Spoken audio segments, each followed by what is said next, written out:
PVID. Vous voyez les choses. Donc vous êtes tout comme ça. Vous êtes tout comme ça. Oh, vraiment. En effet, nous sommes dans les PVID, les pensions vs invalidité décès. C'est comme ça quoi les sommes. C'est-à-dire qu'à l'intérieur, nous voyons les pensions de VS, pensions d'invalidité et pensions de suivant qui est encore PD, pension décès. En grand temps, nous allons voir pension de VS. Et pour donner d'abord sur les pensions, il faut d'abord définir ce que c'est que pension de vieillesse. On parle de pension de vieillesse, c'est une prestation accordée à un travailleur salarié qui réunissait au moins 180 mois d'assurance ayant cessé toute activité salariale. Dans les pensions de vieillesse, comme vous êtes en train de voir, voilà les pensions de vieillesse. Nous avions pension de vieillesse, nous avions deux types de pensions de vieillesse. Pension de vieillesse normale, pension de vieillesse anticipée. Maintenant, dans pension de vieillesse anticipée, nous avions pension de vieillesse anticipée pour usure prématurée et pension de vieillesse anticipée pour convenance personnelle. Maintenant, à l'intérieur, pour reconnaître comme dans les types de pension de vieillesse, pour reconnaître les types de pension de vieillesse, c'est-à-dire, pourquoi on parle d'abord de pension de vieillesse? Il faut automatiquement que l'assuré au moins se totaliser 180 mois d'assurance. Ou 15 ans, si c'est en année, on va mettre ou 15 ans. C'est-à-dire 180 mois d'assurance ou 15 ans. À partir de 180 mois d'assurance, c'est en montant. On parle des pensions de vieillesse. C'est-à-dire que 180, 181, même jusqu'à 1000, 1 milliard, on appelle ça pension de vieillesse. 15 ans en montant, c'est-à-dire de 15, 16, 17, on parle des pensions de vieillesse. C'est-à-dire que pour écrire PV sur ma feuille, je vais me rassurer qu'il a travaillé au moins sur 15 ans ou qu'il a au moins totalisé 180 mois d'assurance. C'est ça qu'il faut comprendre. Maintenant, à ce niveau, pour connaître, si on va mettre PVN, ou encore PVA, on se rassure avec l'âge. Avec l'âge. Ça veut dire que quoi? J'écris pension de vieillesse normale lorsqu'il a totalisé au moins 180 mois d'assurance ou 15 ans et qu'il est âgé au moins de 60 ans en montant. Maintenant, pension de vieillesse est anticipée lorsqu'il est âgé de moins de 60 ans, c'est-à-dire de 50 à 59. Là, on parle de pension de vieillesse anticipée. Il faut bien comprendre. Donc, ça veut dire que quoi? Ça veut dire qu'ici, pour qu'elle prononce le mot pension de vieillesse, il me faut 180 mois d'assurance aux 15 ans. Pour qu'elle mette pension de vieillesse normale, il me faut voir l'âge.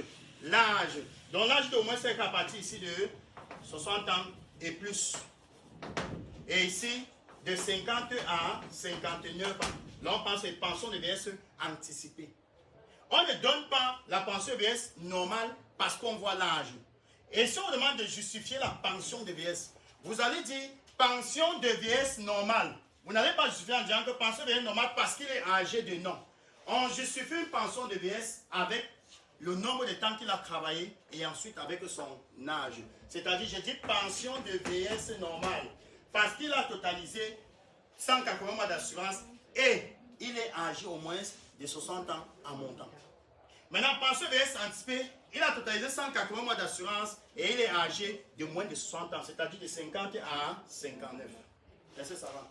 Oui. Maintenant, à ce niveau-ci, nous avons la pension de vieillesse anticipée, deux types de pension de vieillesse anticipée. La pension de vieillesse anticipée pour usure prématurée et la pension de vieillesse anticipée pour convenance personnelle. C'est-à-dire que quoi, si on prend pension de vieillesse anticipée pour usure prématurée, c'est-à-dire que d'abord, pension de vieillesse, parce qu'il a totalisé au moins 180 mois d'assurance.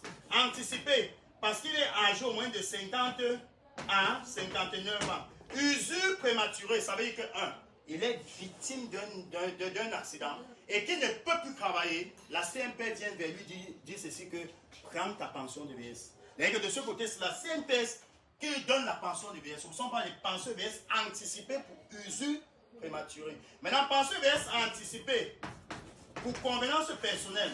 C'est-à-dire que quoi? C'est lui-même qui part vers la CNPS. Il a totalisé ses 180 mois ou plus de 180 mois. Il est âgé de moins de 60 ans, supposons 56 ans. Il part vers la CNPS, je ne veux plus travailler, j'ai besoin de ma pension de vieillesse. On parle de pension de vieillesse anticipée pour convenance personnelle. Est-ce que ça va?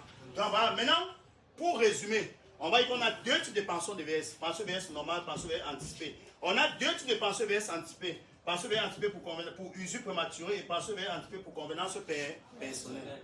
On va voir comment est-ce qu'on retient cela. Donc, pour qu'il prononce le mot pension de vieillesse, il va d'abord voir le nombre de temps qu'il a travaillé. Donc, ça veut dire que s'il travaille à partir de 15 en montant, les pensions. 180 en montant, les pensions. Moins de 15, ce ne sont plus les pensions. Moins de 180, ce ne sont plus les pensions. Voilà pourquoi est-ce qu'on a mis un module appelé allocation de vieillesse par allocation de suivant. On va voir ça. C'est-à-dire que si une personne totalise moins de 15, on parle d'allocation de vieillesse. Moins de 180, allocation de vieillesse.